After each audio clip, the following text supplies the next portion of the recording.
Assalamualaikum warahmatullahi wabarakatuh. Saudaraku seiman yang insyaallah dimuliakan oleh Allah. Sesungguhnya di dalam hidup ini kita memerlukan nilai-nilai agama.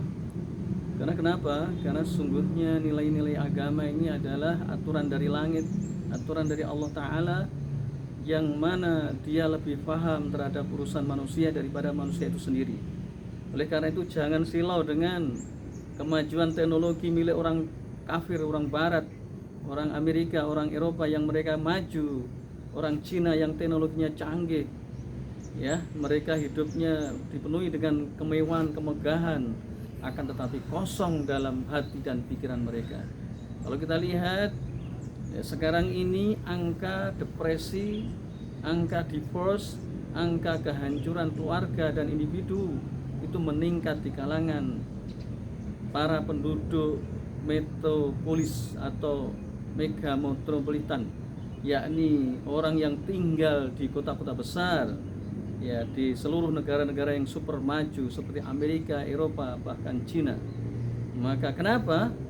Mereka karena tidak memiliki nilai-nilai agama, ya.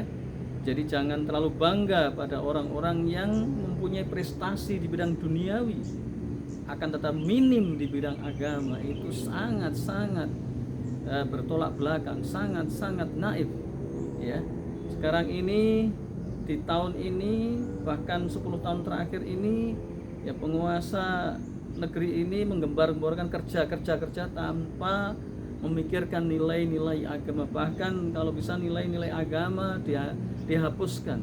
Ini adalah kemunduran, ya. Bukankah kita bisa belajar dari orang-orang barat, orang-orang kafir yang mereka itu memiliki semuanya tetapi stresnya malah luar biasa. Coba lihat, ya, angka kriminalitas di negara-negara barat, angka kehancuran, broken home, ya, angka perceraian di Cina itu nomor 1, ya.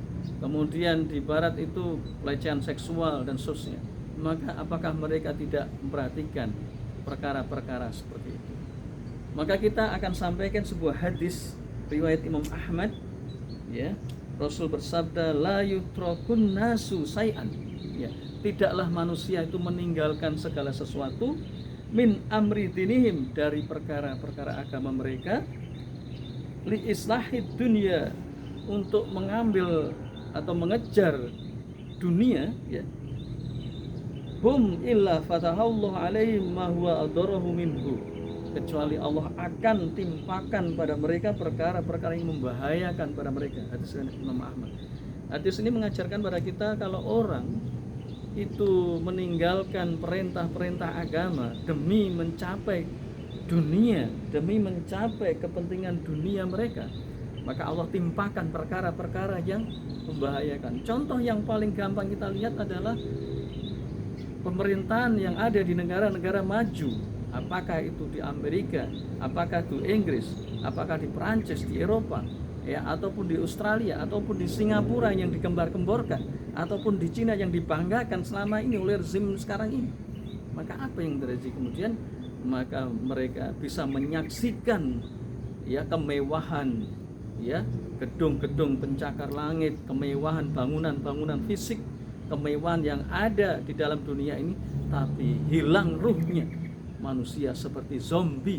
Maka Allah berikan yang namanya bahaya dalam urusan mereka, ya, perkara-perkara yang lebih membahayakan pada mereka, karena mereka melupakan perkara-perkara agama. Camkan baik-baik, ketika agama diremehkan, ketika agama diabaikan, ketika nilai-nilai agama itu dihindarkan, maka akan terjadi kerusakan umat ini. Contoh LGBT di tahun 90 itu masih kecil. Jangan di sini, di Amerika itu tahun 70 dianggap itu hina. Tahun 80 dianggap hina, 90 dianggap hina. Maka sekarang tumbuh seperti bak tsunami. LGBT dilegalkan, termasuk negeri ini. LGBT dikasih undang-undang, dikasih perlindungan. Ini adalah rusak. Anda bisa jadi apa nanti manusia kalau tanpa ada nilai-nilai agama? Maka yang mengerikan adalah kita, anak-anak kita nggak jelas nanti. Kita kerja mulai dari pagi sampai pulang malam, ternyata anak-anak kita nakal, anak-anak kita akan menjadi penerus orang yang luar biasa lalai terhadap urusan agama. Ketika kita di kuburan, kita menjadi orang-orang yang sedih dan sedih. Kenapa dulu anak saya tidak kita ajari agama, sekarang anaknya mencari duit dan tidak akan pernah habis. Camkan baik-baik saudaraku sekalian bahwa nilai-nilai agama itu lebih penting dari nilai-nilai materi. Jangan terlalu bangga pada pemimpin yang bisa membangun jembatan, membangun gedung, membangun tol, itu mah kecil. Maka ingatlah Rasulullah Sallallahu Alaihi Wasallam memuliakan umat dengan mensejahterakan umat dengan nilai-nilai materialis yang bermanfaat kepada umat dan nilai-nilai agama supaya mereka menjadi orang-orang yang lebih bermakna dan bahagia. Aku qouli hadza wa astaghfirullahaladzim innahu huwal ghafurur rahim.